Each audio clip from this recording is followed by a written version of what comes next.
Chaos is contagious, right? Yesterday, I had such trouble getting everything online that I had it as well today. But here's the thing, you guys. We all know this. There's a lot of chaos in the world. There's a lot of craziness going on. So our task is really, how do we stay centered and grounded in ourselves so that we can be present for ourselves, let alone for the rest of the world, for others in our world, however small it can be. You know, this is why I stress so much that trauma is a modern day Bodhisattva training. Life literally is the training manual to teach us how to transform our suffering into compassion. That is what it is. You know, I don't know what's happening in the world on a broad level, but I do know that there have been so many images and experiences of people feeling like we should be something else. We should be happy all the time. We should look a certain way. We should have an easy life. We should da da da da da. But life isn't always that way, right? Life is complicated. It's messy. It's hard. It's disturbing at times. It's really disruptive many times. And those are the things we hate. But those are exactly what, at least in my experience, I've learned, and it's based on all the ancient wisdom traditions. That's what is designed to help us grow and develop. All those things inside of us, all those places where we're like going crazy, that's life. That's the life force, the prana, the chi moving through us, trying to clean out that which isn't us so that we're free, so that we have more clarity. In the yoga traditions, we talk about prana's only agenda, its only role is to help us be free, to return us back home to ourselves. That's what it's doing. It's meant to come up against whatever wounds or barriers or blocks, patterns, imprints, and just clean it out, so that we're free, so that we have some room to grow. We have more of us available to ourselves, let alone to the rest of the world. And certainly that's been my experience in life, is letting life do its job on and with me so that I have more room. I would admit that rarely have I enjoyed the process. It's in retrospect that I'm like, oh, that's what this was about. But in the middle of it, nobody likes it. I certainly don't. I mean, do you? Is it comfortable for you? Is it easy for you? Most of us, no. Most of it find it hard. It's complicated. The great theorists, Daniel Stern, called it messy, right? It's messy. We wish it were different. We wish it were clean. We wish we could just take a protocol and just this 1, 2, 3, 4, and we know what to do. And those things help, right? They help give us a range to go on. It sort of is the pathway. It's a signpost. But when we're in the middle of it, it's hard. When the external world is going nutty, when our internal world is going nutty, then it's hard to find solid ground. I was so like in the Becoming Safely Embodied Skills group, the Safely Embodied Learning community that's part of it. I have to tell you, I was so impressed listening to people this week talk about their experiences and how in the midst of craziness, the Becoming Safely Embodied Skills have really helped them just stay solid and grounded and change their mindset, their heart set, their body set, so they could have a life that's more sustaining. I have to say, it is so encouraging to me to see people take the tiny step day after day to change their life. These aren't grand movements, of just huge things. These are small, steady steps, day by day, that we change ourselves here, and those little tiny movements is 5 minutes here. No, let's say 5 seconds. Let's be honest, right? 5 seconds plus another 5 seconds plus another 5 seconds. If we're lucky, 30 seconds. When we stitch those together, we start to have a life. We start to have foundation inside of us that we can rest on and live with. So Anyway, I didn't mean to get on the soapbox there, but what I was wanting to do today was to recover the practice I offered yesterday that really recorded poorly.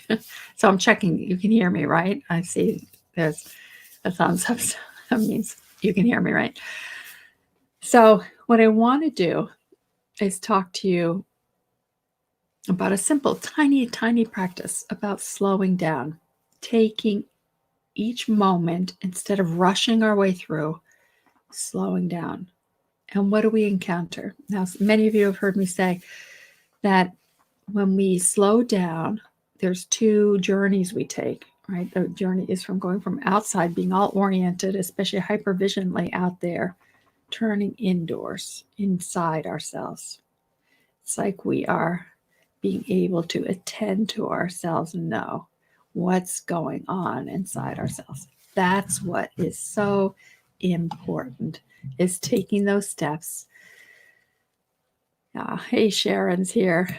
Taking those steps and dropping in. It's almost like instead of our eyes looking out there, we turn our eyes inside. We turn our ears inside. So take this, for example. You just pause and notice your ears for the moment. And notice how they're at some level always scanning out there, listening for sounds, hearing sounds. And what if you took those sounds and followed them in the ear canal inside? Maybe not an easy task to do, because that first journey of switching gears, going from outside to inside, is often the most complicated. But if we do that, just stay with that, or there's a sound out there, and follow it inside. Follow it inside.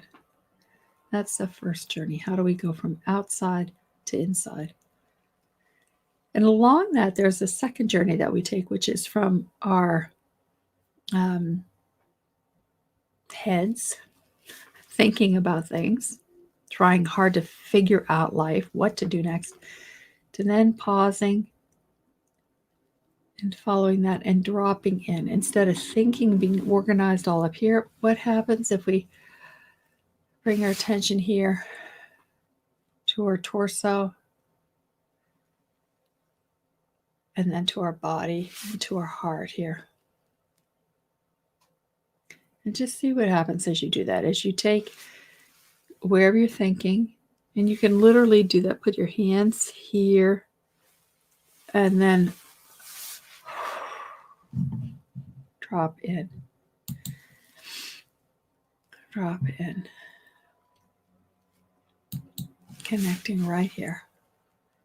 Making that journey from thinking to beginning to sense inside. Right. Helps me too. So thank you for walking this with me. So going from outside to inside, and then from our head to our heart. Now, what I also talked about yesterday, which you didn't get because the recording was so bad, is this idea of slowing down even further. So just take a moment and pause. And if you have your hand on your body in someplace, either on your chest, your belly, whatever, then just literally move that hand out, one hand, the left or the right, doesn't matter, and feel the hand and look at your hand. Can you feel, like, sense, if you close your eyes, to sense the weight of your hand out there in space? Noticing all the space around your hand, around your fingers. Maybe moving each finger, the thumb, letting it move through space and dance and touch the air around it, the space of the finger. Do the same with each of the fingers, each of those digits. Just letting them get to know the space, feeling the space within the finger that you're aware of, and then the space around the finger. And then maybe curling the fingers into a little ball, just playing with it, letting your fingers say hi to each other, and then to connect to the palm. You're just playing, right? It's not like you're seeing the lines and the shapes. Oh, I just noticed myself take a deep breath. What happens in you as you pay attention to your hand? What happens in the rest of your body as you pay attention? Now we're going to do the same thing with the other hand. And moving it out away so you can see your hand. And then notice what happens when you look at your hand and you see the lines and the fingers and the space. And then letting each finger get to know the space around it, maybe even saying hello to the different fingers. Wow, again, there I just noticed myself just take a breath, right? And so there again, we want to just become aware of each hand separately. You know, you can rotate your head, look at one, look at the other, just paying attention to what's going on.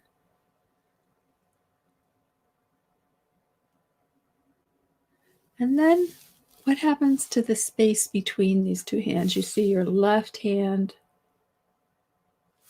your right hand, and all that space between. What happens in the rest of your body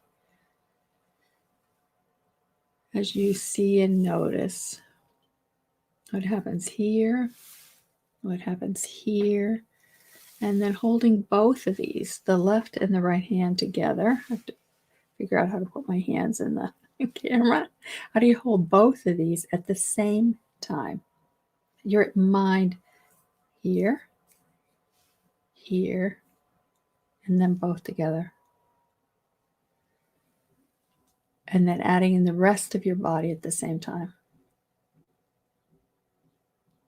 So you have one hand, another hand, and then both hands, and all of you. Now let's take one step further. What's it like to notice all the space around you? All of this space around you, right? Like this is the air that's holding us right now. Right? This is life holding us right now. What happens in your body?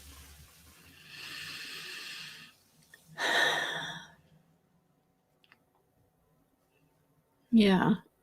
Take a moment and check into your body and post something. I'd love to hear how this is. What happens in your mind? What happens in your feeling body? What happens in your physical body?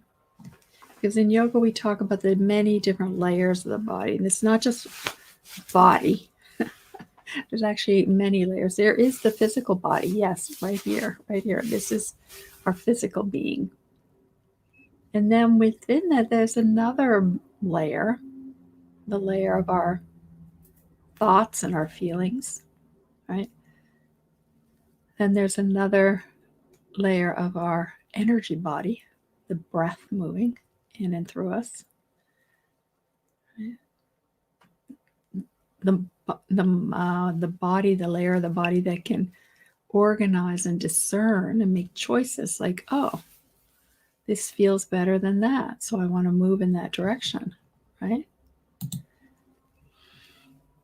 Sharon saying, so feels so much calmer. Oh, yay, Sharon. I'm so glad. Simple little things that we can do, right? And then in the layers of the body, as we keep moving out, there's actually what yoga tells us is a bliss body. And who doesn't want a bliss body, right? So what happens when we drop it's hard to figure out how to say these things, but when we drop underneath the chaos of our mind, our body, and just keep connecting, there's bliss. And I think of it often as we enter into the heart, relaxing into the heart. Many different layers of the heart, we actually move from our physical body to our emotional heart, our physical heart, our emotional heart. Then there's the spiritual heart, and then there's something even within that, which is our deep connection. What I talk about, the vertical axis, right? Our connection to everything and everything below us, right? Grounding into the earth so we can draw it up. So I've been going on, but maybe I'll do that practice another time of drawing up from the earth, reaching up, gathering from the heavens, bringing them down in. So we have both, and we connect them here in the heart, and then we can offer them to the world. We can receive them into ourselves. So another practice we can do is the flows of compassion. So I'll get them all going, thrilled to bits. Like Donna said, that these daily bits help. Yay. And also Jenny's saying, lovely to have this daily connection. That's so great. Thank you, guys. You inspire me. You help me keep going. So I appreciate that. And together, the more we change ourselves, we literally are changing the world. So lots of love and blessings. And I'll talk to you soon.